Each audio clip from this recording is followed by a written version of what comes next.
Yes, the thin layer chromatography is saying about the qualitative analysis of the components present in the mixture, and the next one is quantitative analysis, that is isolation and the separation, otherwise the purification. I came to know how many are there.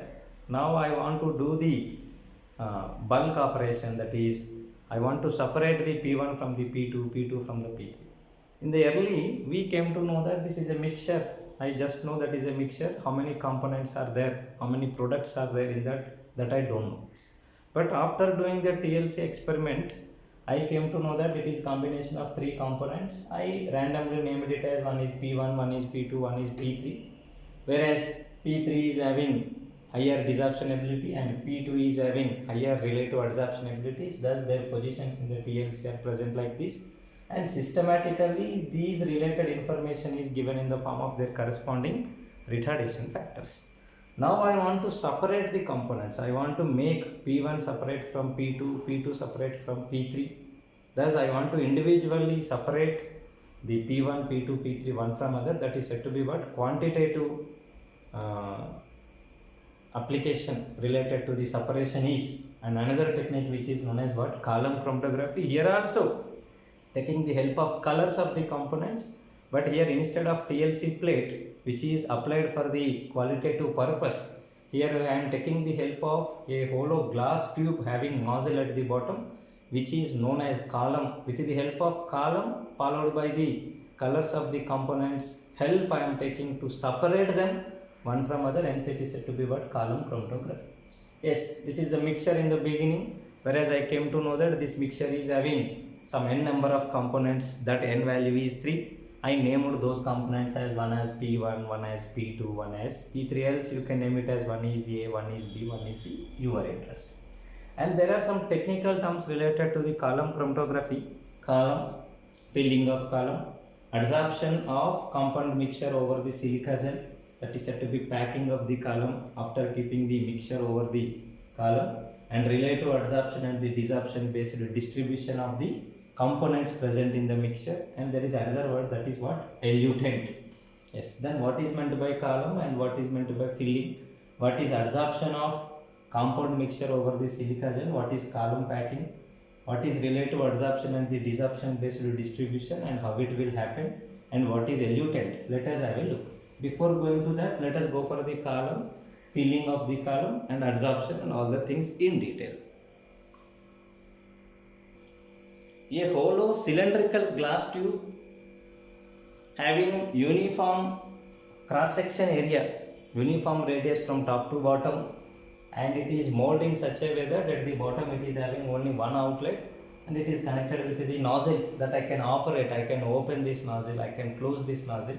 Such a simple glass hollow tube having uniform radius, uniform cross section area from top to bottom, and at the bottom it is molded in such a way that having small outlet followed by having operational system like nozzle is connected to this. I can close this nozzle to stop the flow which is coming from top to bottom, and I can open this nozzle to allow the flow coming from top to bottom. Such a thing is said to be what? A glass hollow tube is known as what? Transparent. Glass, why we are taking glass? It should be transparent, that we want to visualize the color. That's what. And this is technically known as what? Column. Now column has to be filled with silica gel. It is reverse to that of the TLC operation. On the TLC we are coating that TLC in the form of a thin layer by making that as a gel. But here what we are doing is we have to fill this one with the silica gel.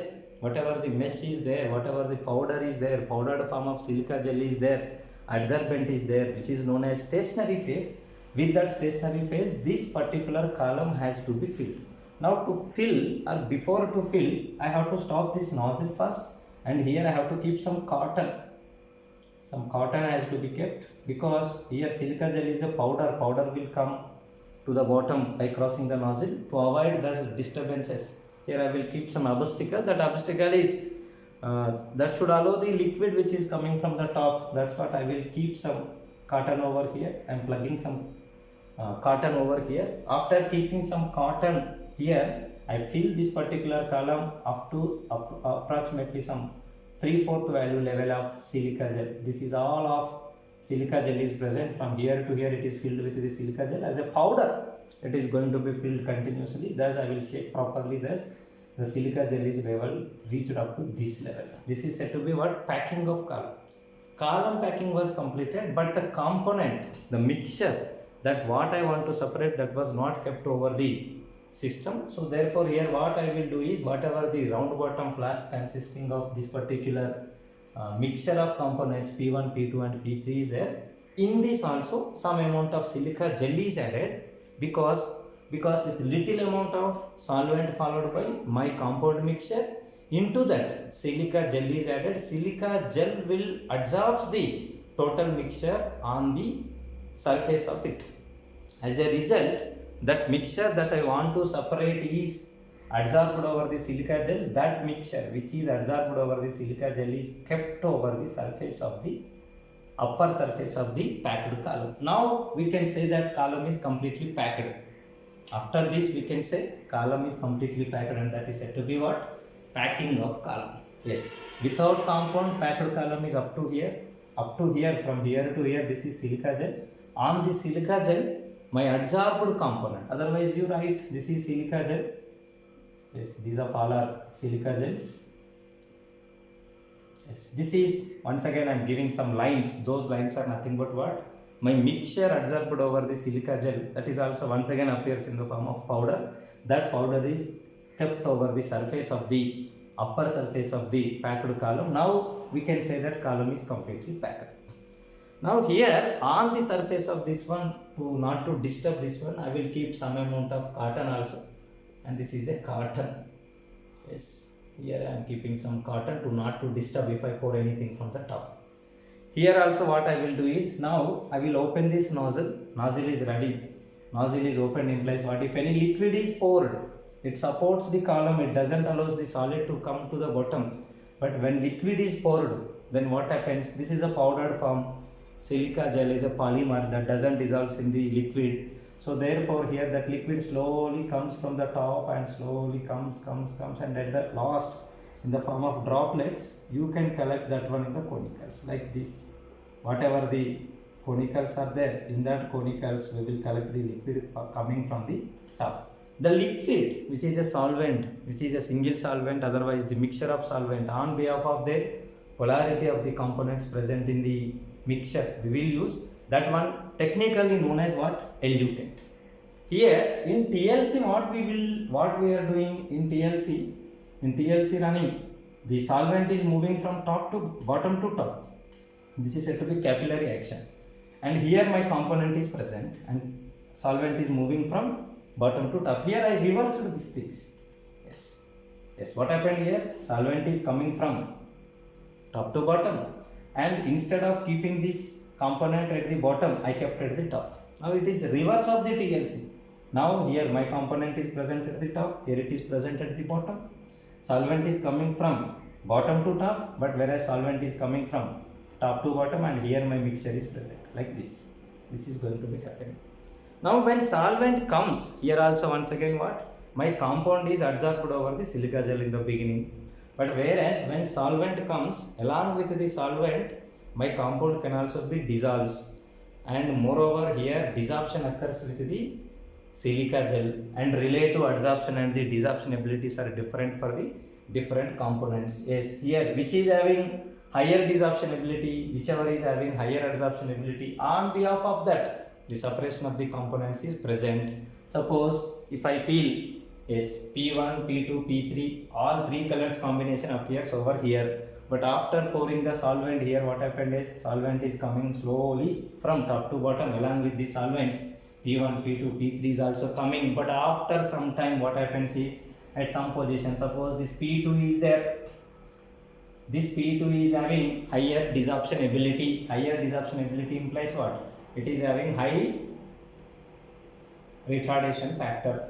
High retardation factor implies what? It should move along with the solvent more. It should move more along with the solvent. So therefore this P2, suppose my P2 in the beginning, after 5 minutes, here my P2 is present in the form of layer. That layer appears in the form of what? P2 is present in the form of what? Brown color. But whereas the remaining P1 and P3 red and blue color bonds are present here over there, and they are not separated like this. This is P1 as well as the P3 combinations is there. After running for another 5 minutes, I am gone collecting the conicals one after the other, one after the other. Then after what happens is, after some interval of time, I am writing outside, this will be my P2. Whereas in case of P1 and P3, P1 is having higher retardation factor relatively. So this one will be the P1 and this one will be the P2 position. Like this, which will comes first here, P3 position. Which will comes first here, P2 will comes first. Whatever P2 is there, P2 will comes first. I will collect P2 separately. Then after, yes, P1 comes, whereas P3 comes. Thus P1 is having its own color, blue color. I can know where P1 is coming.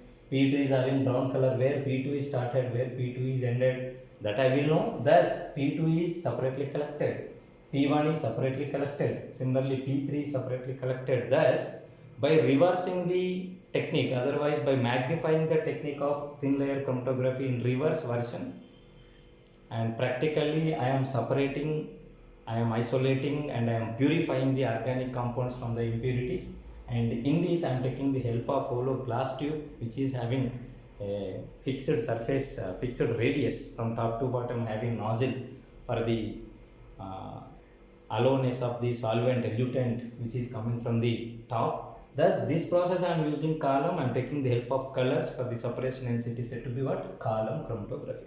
Thus P2 is independently collected in some conicals.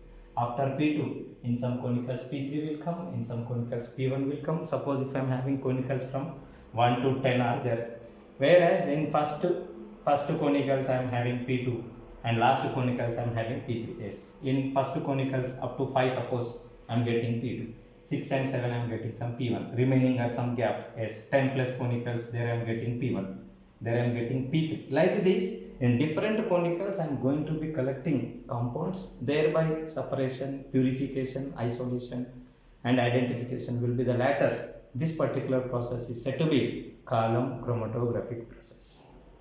Here also the silica gel is acting as stationary phase, whereas the solvent poured at the top is acting as mobile phase. My component mixture, due to its ability of relate to different adsorption and the desorption abilities followed by solubility abilities, it is distributed in the stationary phase, and it is on behalf of its distribution, it is collected at different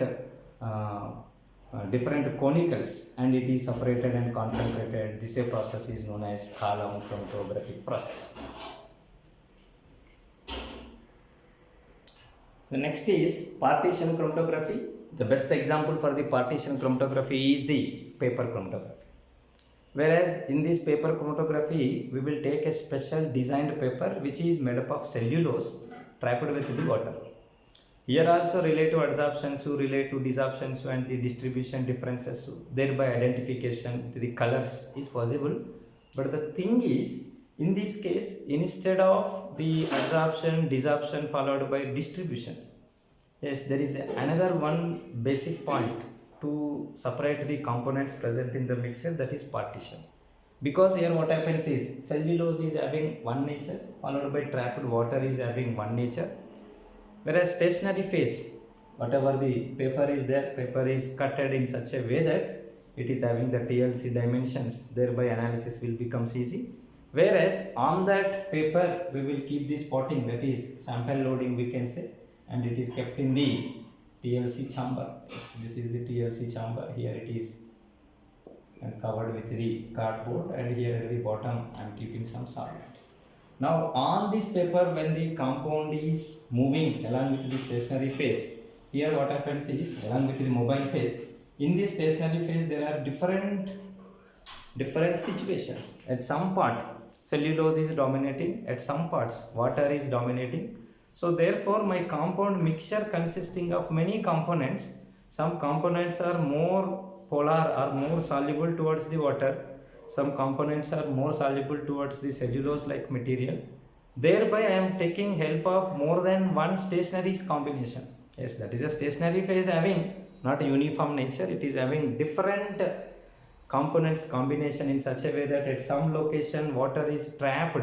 Yes, when it comes towards the water trapped position, yes, my component is having situation related to the position of water trapped. There it may having different solubilities.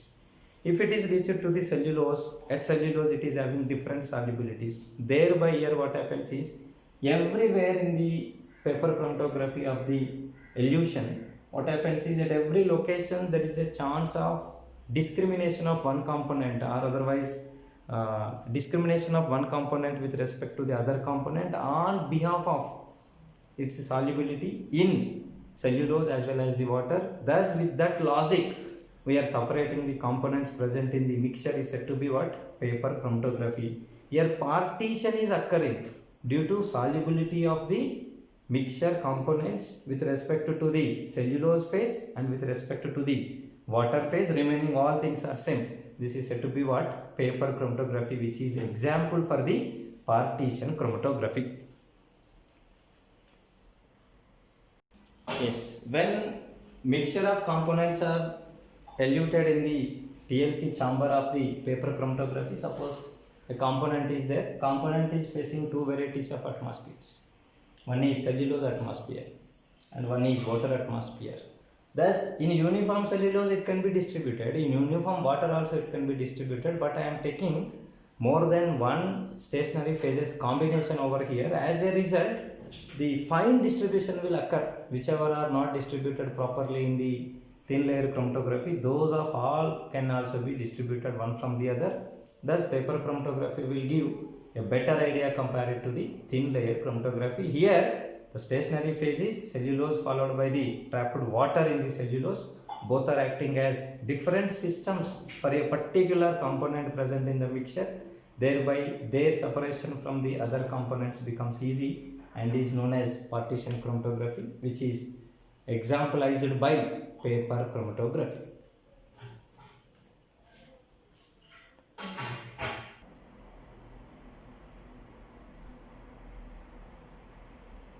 In this case, the distribution of components present in the mixture is due to relative adsorption and the desorption, as well as the differences present in the relative adsorption and the desorption abilities. But before of all, the dominating factor is discrimination factor of the components in the two combination of the solid phase. That is, stationary phase is having combination of two natures. Due to its two natures, it can discriminate, it can partitions the components one from the other, hence it is said to be what? Partition chromatography. Due to partition, the separation of components present in the mixture will happen in this paper chromatography.